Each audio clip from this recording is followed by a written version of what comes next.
March 30th, 1996. The courtroom fell silent as the judge delivered the verdict. Christa Pike, barely 20 years old, became the youngest woman sentenced to death in the United States in nearly 50 years. The judge made it clear she would die for what she did. But what happened in that courtroom was just the beginning of a nightmare that many say is far worse than death itself. Christa Pike received the death penalty for taking the life of 19-year-old Colleen Slemmer in January 1995. It is therefore ordered that you shall be put to death by electrocution in the mode prescribed by law, and that you shall be transferred to the custody of the warden at the Tennessee Prison for Women. The crime has been analyzed in countless reports, so today we're turning the lens to what came next, the decades that followed. What matters is that the jury took less than 3 hours to recommend death. The evidence was overwhelming, the brutality was undeniable. But here's what most people don't understand about this sentence. Many believe the death penalty is the ultimate punishment. They think execution is justice served. By the end of this video, I am going to show you exactly why Christa Pike's existence on death row might actually be a fate worse than any execution. And I want you to tell me in the comments whether you agree or disagree. After her sentencing, Pike was transferred to the Tennessee Prison for Women in Nashville. This facility houses the state's only death row for women. And here is where things get interesting. Pike has been on death row for 29 years. Tennessee has not executed a woman since 1837. That was nearly 2 centuries ago. So Pike sits in a strange kind of limbo. She is condemned to die, but the execution may never come. She exists in a legal and psychological purgatory that stretches on endlessly. Let me paint you a picture of her daily existence. Pike lives in a cell that measures roughly 7 feet by 10 feet. That is smaller than most walk-in closets. Concrete walls, a metal bed with a thin mattress, a stainless steel toilet and sink, one small window with bars and security glass. This tiny space has been her entire world for nearly 3 decades. Think about that for a moment. She has spent 29 years in a space you could cross in 3 steps. Most people change jobs, move houses, start families, and live entire chapters of their lives in less time. Pike has done nothing but exist in that concrete box. For most of each day, Pike remains locked in her cell. She gets 1 hour of recreation time if she is not in disciplinary segregation. 1 single hour. And that hour is spent walking in circles in a small outdoor cage or exercising in a cramped indoor space. No equipment, no privacy. Guards watching every movement. This is her routine every single day. Wake up at 5:30 a.m. when the lights buzz on. Stand for count while guards verify she is still alive. Eat breakfast through a slot in the door. Eat lunch through the slot. Maybe get that 1 hour outside. Eat dinner through the slot. Sit in her cell until the lights dim at night. There is no variety, no spontaneity, and no choice in anything. Even the smallest decisions about when to eat or sleep or shower are controlled by others. She has been stripped of every bit of autonomy that makes us human.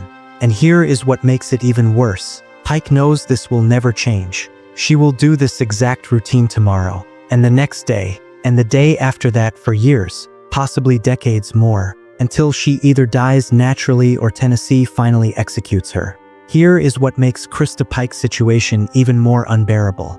She is not just another inmate doing time. She is a condemned woman. The state of Tennessee has declared that she deserves to die. That declaration hangs over her every single moment. In 2012, Pike came within 30 days of execution. The date was set.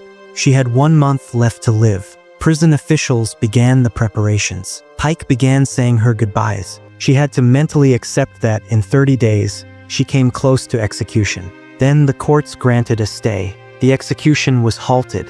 Imagine preparing yourself to die, accepting your fate, going through the psychological process of facing your own mortality, and then having that certainty ripped away at the last moment.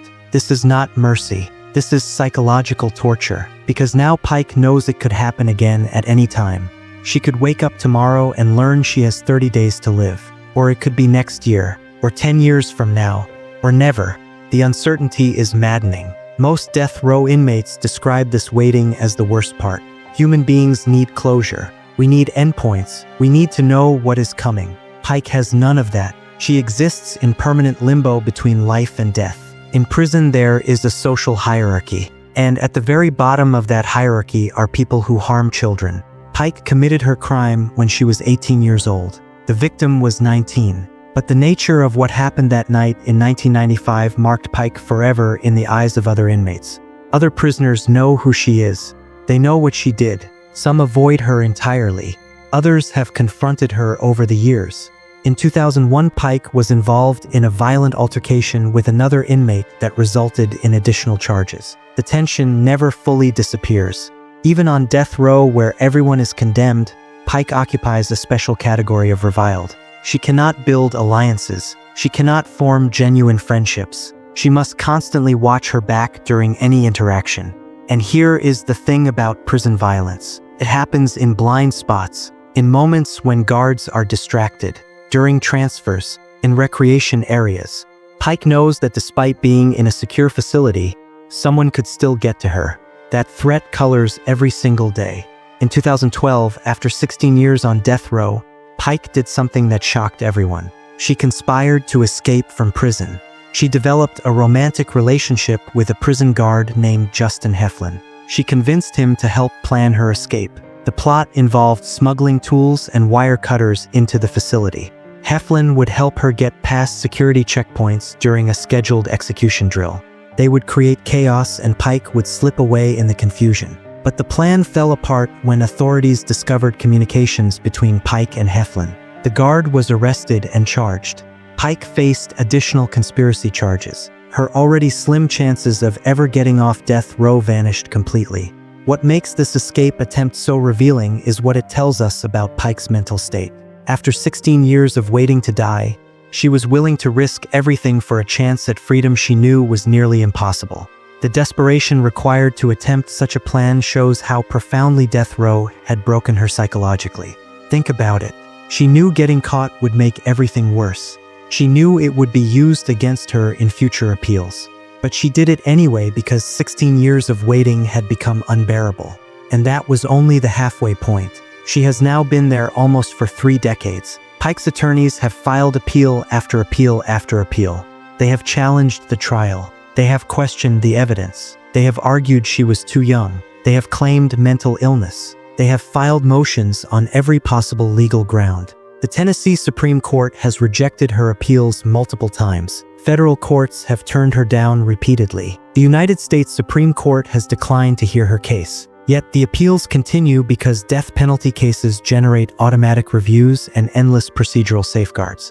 Each appeal takes years to wind through the system. Briefs are filed. Hearings are scheduled and postponed. Judges review thousands of pages of documents. And during all of this, Pike sits in her cell waiting for decisions. Here is the cruel irony. Every successful appeal does not set her free. It just delays execution. Every legal victory simply extends the waiting.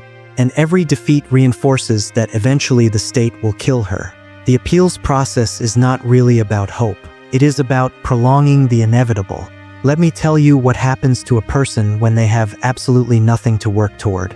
Pike cannot earn parole because she has no parole eligibility. She cannot plan for a future because she has no future beyond death. Every day is identical. Nothing changes except the slow passage of time. She can read books from a small prison library.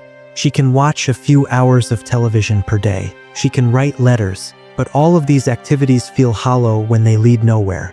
There is no goal, no achievement, no progression toward anything.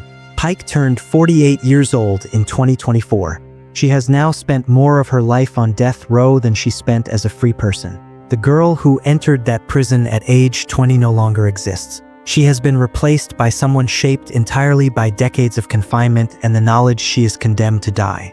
Studies show that death row inmates experience depression at rates 3 times higher than general population prisoners. The suicide rate among people waiting for execution is significantly elevated.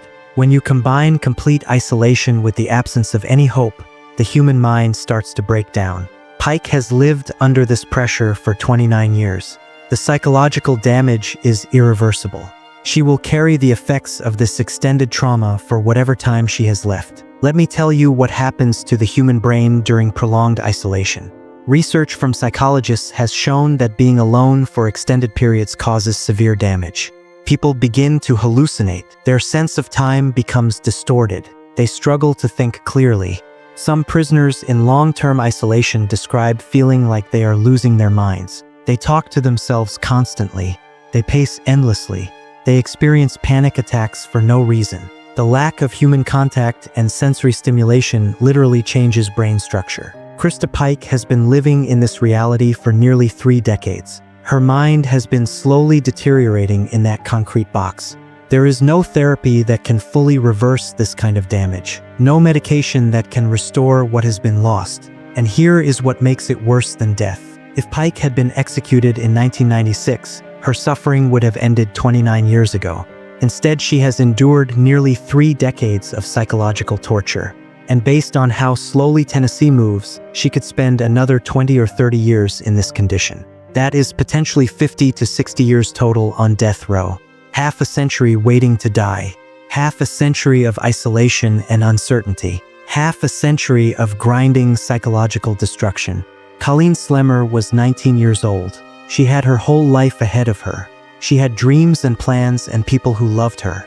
All of that was stolen in one night in January 1995. Colleen's family has carried this loss for 30 years. Her mother has attended every court hearing. She has opposed every appeal. She has fought to make sure Pike faces full consequences. The family has had to relive the trauma over and over as the legal process grinds forward. In victim impact statements, Colleen's loved ones describe the hole left in their lives. The birthdays that will never be celebrated. The grandchildren Colleen will never have. The future that was ripped away. And while Pike sits in her cell, Colleen's family continues to grieve. They do not get to move on. They do not get closure. They live with the loss every single day. So whatever suffering Pike endures, it exists in the context of a family destroyed forever. So let us examine the central question. Is nearly 30 years on death row worse than being executed? With execution, there is an end date. There is a finite period of waiting. Yes, you face your mortality, but eventually it is over. Christa Pike faces something entirely different. She faces decades of the same torment, decades of isolation in a tiny cell, decades of uncertainty about when death will come, decades of complete hopelessness, decades of psychological deterioration. Her punishment is not a single moment of justice. It is justice stretched across an entire lifetime. Every morning she wakes up is another day of consequences. Every night she survives is another night waiting. This is not mercy. This is prolonged accountability. Some people argue she deserves this. She showed no remorse after the crime. She kept a piece of the victim's skull as a trophy. Why should she receive mercy when she gave none? Others say that decades of psychological torture is cruel regardless of the crime. That making someone wait 30 or 40 or 50 years for execution is inhumane. That we should either execute quickly or sentence to life without parole and be honest about it. Pike's case was featured in documentaries and true crime coverage. This means new generations constantly discover her story. Young people who were not even born in 1995 now learn every detail. They research the case. They watch footage. They form opinions. For Pike, this means her crime follows her eternally. She will never be forgotten. Her infamy gets refreshed with each new generation. Even decades from now, people will still know her name and what she did. She cannot escape her past. She cannot rebuild her identity. She is frozen forever as the youngest woman on death row in modern American history. Christa Pike is now 48 years old. Based on how slowly Tennessee processes death penalty cases, she could easily spend another 20 to 30 years on death row. That would be 50 to 60 years total. More than half a century in a 7 by 10 foot cell. More than half a century waiting for death. Is this worse than execution? I have given you the facts. I have shown you what nearly 30 years on death row really means. The isolation, the uncertainty, the psychological destruction, the complete absence of hope. Now I want to hear from you. Do you think life on death row is actually harsher than execution? Do you believe Pike is getting what she deserves, or do you think the endless waiting is cruel? Has this video changed your perspective on the death penalty? Leave your thoughts in the comments below. Tell me whether you think Christa Pike's prison existence is truly worse than death, or whether you believe justice would have been better served with swift execution. One thing is certain: Christa Pike will die in that prison. Whether by execution or natural causes, she will take her last breath behind those walls. And until that day comes, every single morning will be another reminder that she destroyed lives and threw away her own future. This is the reality of death row in America. This is what worse than death actually looks like.